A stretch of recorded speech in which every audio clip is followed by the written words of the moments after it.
Hey, welcome to the Two Dudes Talk Movies podcast. I'm Cam. I'm Luke. And today we are talking about the 2024 comedy drama film, A Real Pain, starring Kieran Culkin and Jesse Eisenberg. And the film is about their grandmother who just died. They're cousins.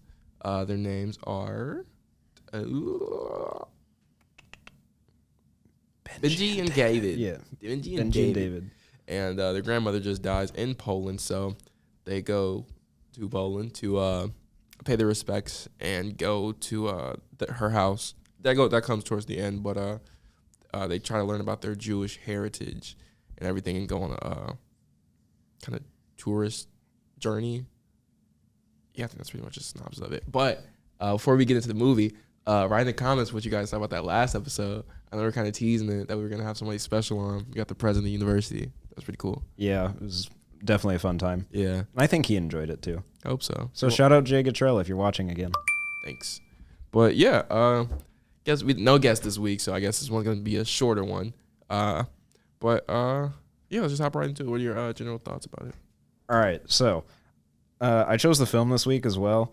I knew the Oscars were, I think, last week or the week before, and I was catching up on some of the stuff, and Kieran Culkin won Best Supporting Actor for a couple things, and I'd heard good things about this movie already, and so I was kind of curious just to see what it all was, because I hadn't watched it yet. It's just been on my watch list for a month, or I guess more than a year now probably, but point being, got to it.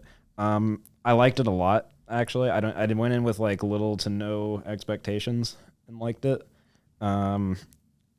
There's a lot to like, mostly from the acting and performances between Culkin and Eisenberg. That was probably the strongest point for me.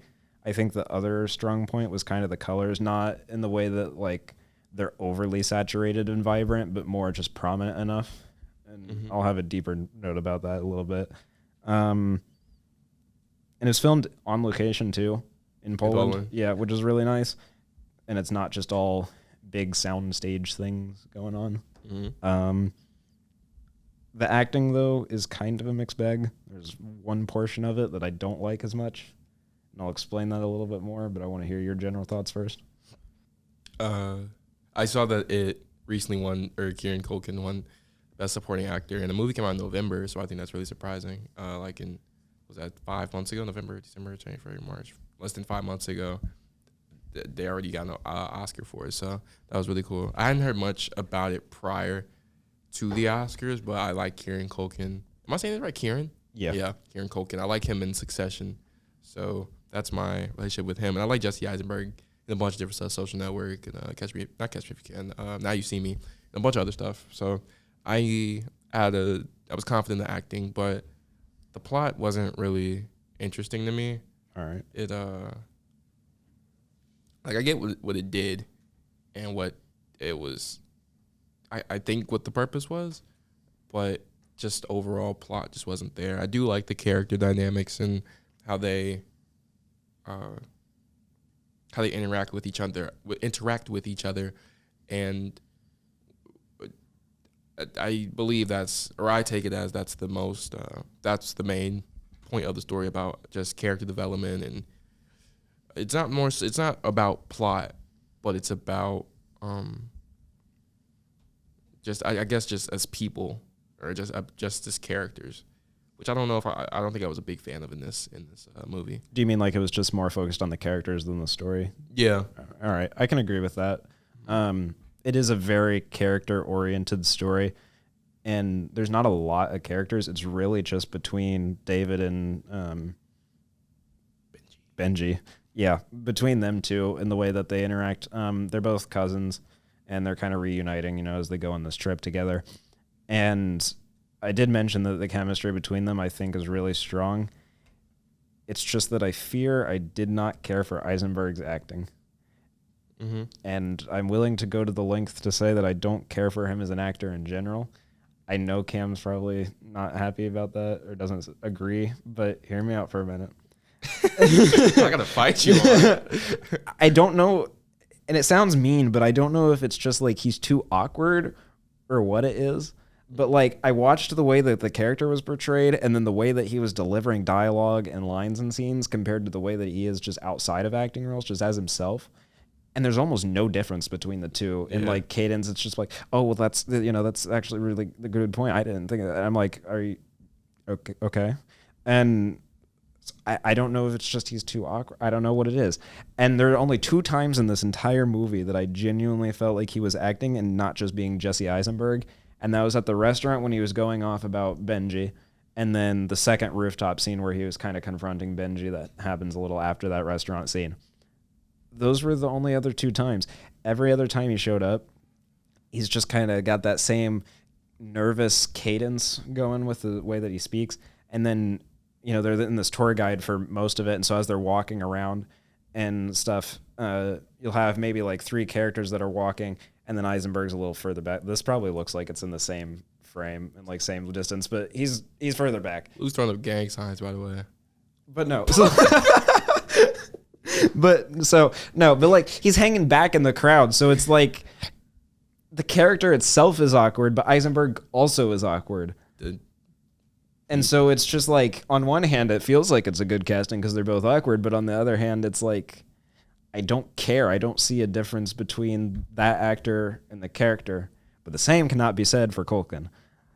This man acts his ass off this movie. I love it so much. I wouldn't say acts his ass I off. will. I'll say that. He kind of acts the same as he did in Succession, if you've seen it. And kind of like a smart ass, but I wouldn't say like it's the greatest. I'm not gonna say it's the greatest of all time. Yeah, definitely not. But it's not like super. It's not like super great. Like I've seen better, but it's good. Yeah, it definitely stuck out to me the most. I liked it a lot. I think it was more so not the emotion that was behind him, but more some of the delivery that showed that there was something underlying, right? Because the film explains that Benji and his grandma were really tight-knit, close. And so her passing affects him more than it does David. And it's common to see people use humor as a way to kind of cope with some trauma or loss every now and then. And that Benji's 100% that. Making all sorts of jokes, sarcastic remarks, hiding and just kind of burying the pain deep down under him a little. And so seeing that, it was kind of funny to laugh at, like with the comedy first, but then the more the film goes on, you learn how close they truly were. You kind of understand more why he's making those jokes. Like there's one girl that's in the tour guide group that's walking by herself, who's a recent divorce. And he's like, I don't know, man, I should go talk to her. And David's like, well, I don't know. I don't want to go talk to her. You do it. And he's like, fine. And he goes up there and he's like, hey, why are you walking alone, you big loser? And like, it's just little stuff like that. But it kind of shows that it truly affects him. And then as you get later into the movie, especially at like the graveyard scene, the dinner scene, and the rooftop scene following the dinner scene, he kind of opens up a little more and has, I don't want to say like a moment of clarity, but just kind of decides to be vulnerable about his emotions a little bit. Mm-hmm. So I think that was kind of what struck me. And I think that also probably might be what struck the critics that gave him all the awards and stuff in this award season. I have a question about your take on Jesse Eisenberg. Okay. Because he acts so similar to the character, do you think that makes him a better choice or better actor? Because you can't. Because we really don't.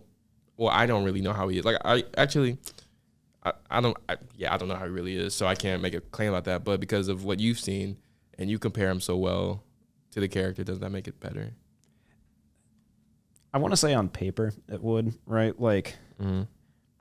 I don't know if typecast is the right word or phrase for that, but like a character acts a certain way. So if you find somebody that is just in real life a certain way and cast them in that role, it works better. And on paper, that's fine.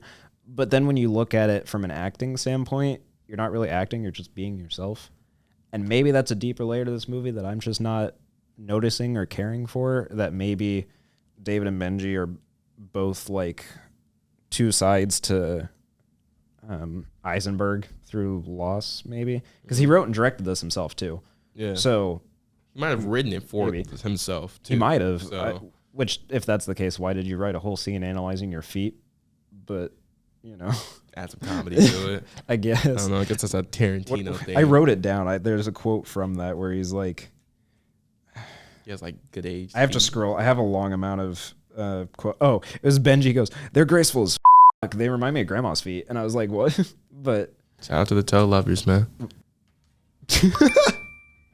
All right. But no, I think on paper it makes sense to do that kind of casting, but whenever in real life you act like that and then you're supposed to play a role that acts like that, I don't really see acting anymore. So It looks like you're just showing up. For sure. And it comes across that way. I think him and Will Smith are sometimes the same. They just give him a script and they just say, do whatever the you want to do. Or just do what you want to do.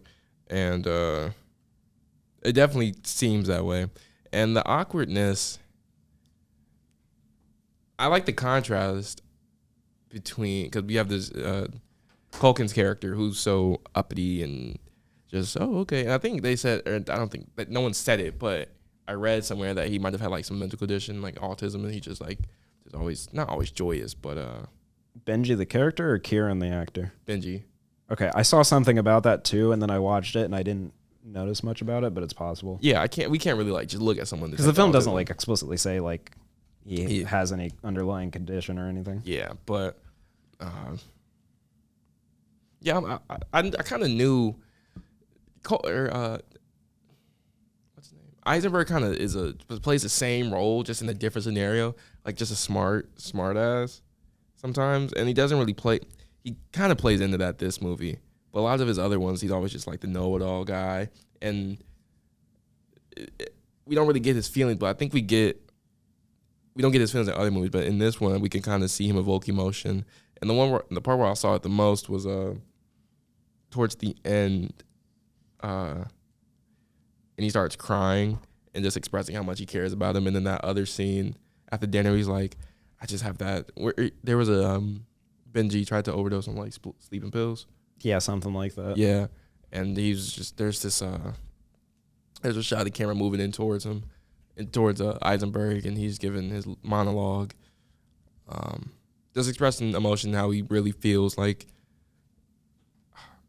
I don't want to spoil it, but yeah, whatever. He just gives his emotion, like how he wish he was there for them, and how cool he is, and just his different feelings towards Benji. So it's rare that we get some real emotion out of him, but when it's there, it's kind of you're focused on it. Yeah, and what you mentioned with the cinematography too, I had a note about that too, where it's like mostly the film is comprised of like wide panning shots, like it turns, and then you've got some closer shots that like zoom in, but don't go like all the way up on your face. They're like still set back, so you have the background. So it's not as much focused on people's well, I mean, it is on their emotions, but not on your facial emotions, more your expression. So you get that further zoom out, so you see the way your body language acts instead of just how your face muscles react, I guess. I don't know, for lack of a better way to explain that. No, it makes sense. So I liked that, and then it kind of tied back in with some of the colors and stuff, because I don't want to say ultimately, but a large portion of the movie kind of tries to revolve around grief on the cousin's grandma and how they're coping with it in two different ways. You've got Benji ODing on drugs, and then you've got Eisenberg that's just like, not Eisenberg, David, same, you know what I mean. But he's like repressing that and kind of shoving that emotion down because he's like, I've still got work, I've still got a family, I can't really deal with that right now. But what stood out to me with the colors and the like piano melancholy theme that goes throughout this movie is that grief kind of helps highlight the brightness of everything and kind of show that like, yeah, you're going through a dark time, but the world is still vibrant. There's a lot of life present with it, which is why all those colors stand out for everything.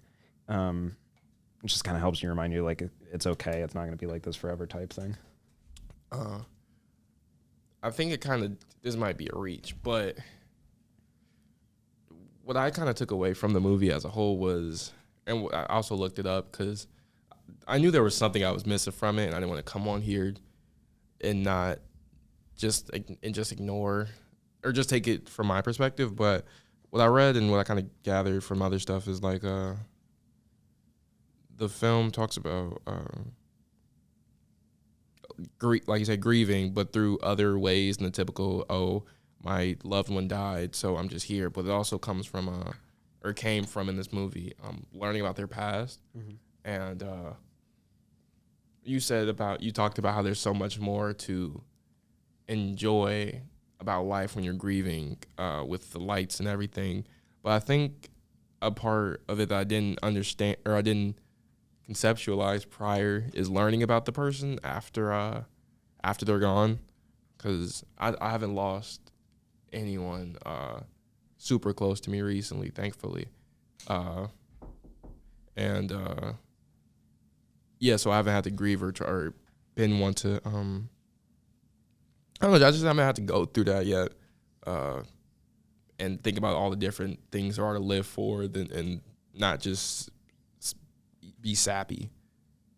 Yeah, I'll leave it at that. Yeah. See, I had another note. What was it?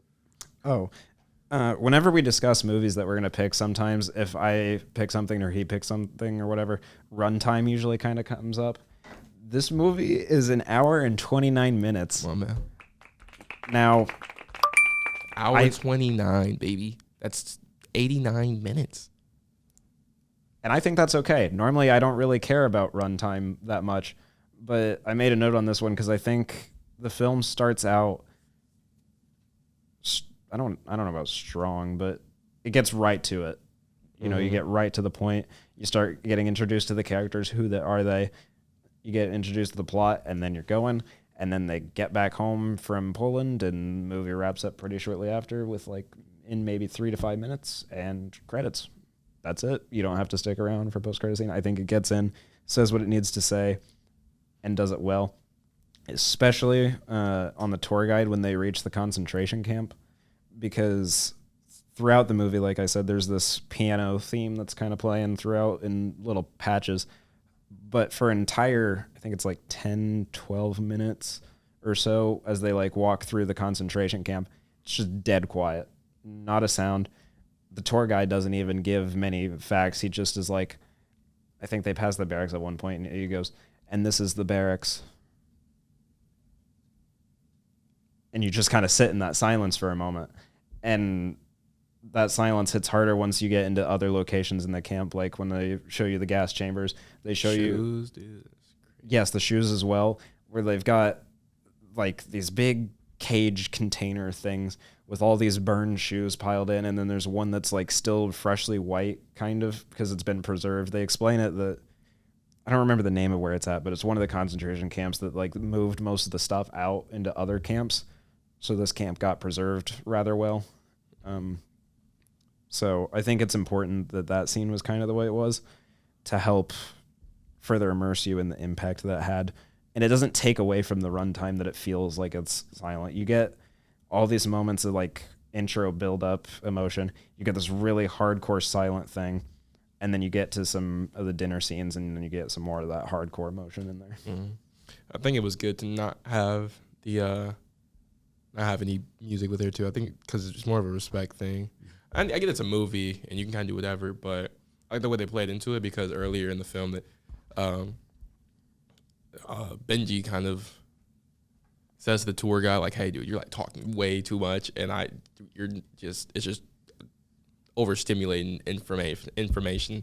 So by the time we hear that, it makes up for the quietness makes up for that scene where we're at the concentration camp. And I like it. I think I say this all the time, or I've said it once or twice on here, but I think about it all the time. I love movies where I can learn stuff. Obviously I knew what the Holocaust and everything was, and concentration camps and all of that. But I guess seeing it, just seeing different aspects of it, because I've never seen one in person. But learning about, there was a fun fact where the gas left blue marks on the wall because of I guess, the type of gas it was. So learning about stuff like that is interesting to me. Yeah. That's random. There's like a difference in historically impactful moments between hearing about it and seeing it. Anyway, yeah, I think cinematography is really well done, and it's not I don't know if I consider it a fun movie. Wasn't funny by any means to me. Didn't chuckle once. Tell you that much. You didn't chuckle once? Nope. Did not crack a smile. I laughed a lot. I did not. Maybe I'm just simple. No, I think I have a acquired taste for humor. Just like dumb, just mysterious and nonchalant. So I don't really smile much. You were not mysterious and nonchalant. I don't know who you're trying to fool. But no, I get what you mean. Yeah, I don't know. It's just not my type of humor. Yeah. My type of humor is on Twitter. Shout out to all my ex-lovers, man. I didn't laugh. Just called that X, but all right. Yeah, me neither. I said Twitter at first, but someone's gonna be X Twitter. I call it Twitter. I say X. I'm still calling it Twitter. You will not, unless I'm writing a story. I'm legally bound by AP style to say that it's X, formerly known as Twitter. But if you catch me in person, I'm still calling it Twitter. I don't know why I call it. I call it Twitter, and I guess this is professional, so I said X. But yeah, this is Two Dudes Talk Movies is professional. Yes. All right. Anything else to say? I've got one last thing. This is a short episode. It is. I kind of when it's only two of us, I think we can get in and out. Yeah. But like I said, I think last episode, I'm trying to do more of these deep thought type dives. Mm-hmm. And so for this one, I have two. Those first one's a little less important. We'll get to the more important one after. But question, does Kieran Culkin feel like a supporting actor? No, that's what I thought about that. Like when I looked this up on Google, he was the first one to pop up, but they split the role evenly. So I don't know if I'd say supporting, but it's also hard to put a main. Because I was in the same boat too, where like I watched it and I was like, they're splitting this up rather well. So aren't they both the lead? But then there's scenes where Eisenberg takes focus either in frame or just by being present there, but Culkin's still doing something in the background. So I think that's why he's getting classified as supporting. But sorry, keep going. Nah, man. I feel like I feel like I'm more in Eisenberg's perspective than Culkin's, because we see more of David talking about Benji as opposed to Benji talking about David, which kind of feels like he's the main character. Kind of feel like the big brother thing, which doesn't really have anything to do with it. But I don't know if I felt he could have went either way. And that kind of offsets the way the film opens on Benji before going to David, which leads me into my second thought here. Benji and his airport experiences. The film opens and he's just sitting at the airport like 4 or 5 hours early. And he's like, yeah, man, you meet the craziest people here. And then you cut to David's perspective, and then the rest of the film carries on. And it ends, and after David and Benji have kind of bonded more over the film's runtime, David's like, you should come over for dinner and then just drive back from our place. And Benji's like, oh, no, that's okay. I'd rather just stay here. He's like, the airport? You want to stay here? And he's like, yeah, man, you meet the craziest people here. Why do you think Benji decided to stay at the airport for so long? I think the airport is a calming place if you got all your stuff in order. Just chilling around, lounging if you don't have anything to do. And I know people like watching the planes fly overhead and leaving off and stuff. Shout out to my mom. She told me she likes that. But yeah, I don't know, maybe it's just a calming experience, and get to you see how easy he interacts with people. So if you're just sitting in in your terminal, is that what it's called? Like a waiting area? Yeah, if you're waiting in your terminal, just catch a conversation with someone. Where are you going? What are you doing? Yeah, I think the way that I kind of looked into it is that it's a different way for Benji to kind of drown himself out. I think earlier in the film with the overdose, that's what he was trying to do, is like to get through that plane and reflect on things. He was drowning himself out through the drugs to like overdose on it and like just move past and forget about it. But through the airport, like, he knows that he came that close to death, so he knows, like, I can't do that. That's not good. So he drowns himself with the people in the airport to, like, have a moment to himself to reflect. Because, like, how often do you go to an airport and see somebody else sitting across from you and I wonder what's happening to them right now? I don't think about that very often.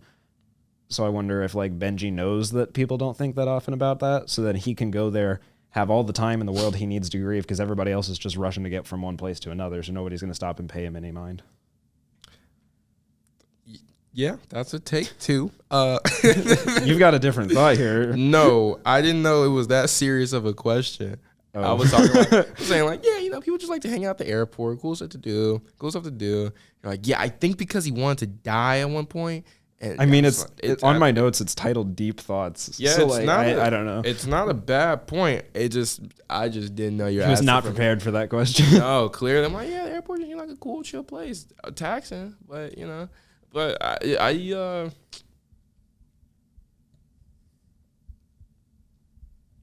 don't know how often he does it. Maybe that is a good point. He doesn't want to sit with his own emotions for too long and like think and want to do it again or try to attempt again.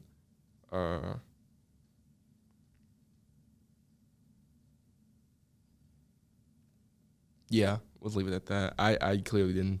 Not expecting that one. Sorry. Got me. It's all good. That's what we're here for. But that's all that I'd like to talk about. If there's anything else you have to add. Don't think so. I think we're good. You want to move on to some ratings? I do. I definitely forgot about that one too. Did you not rate the movie? No, Letterboxd yet.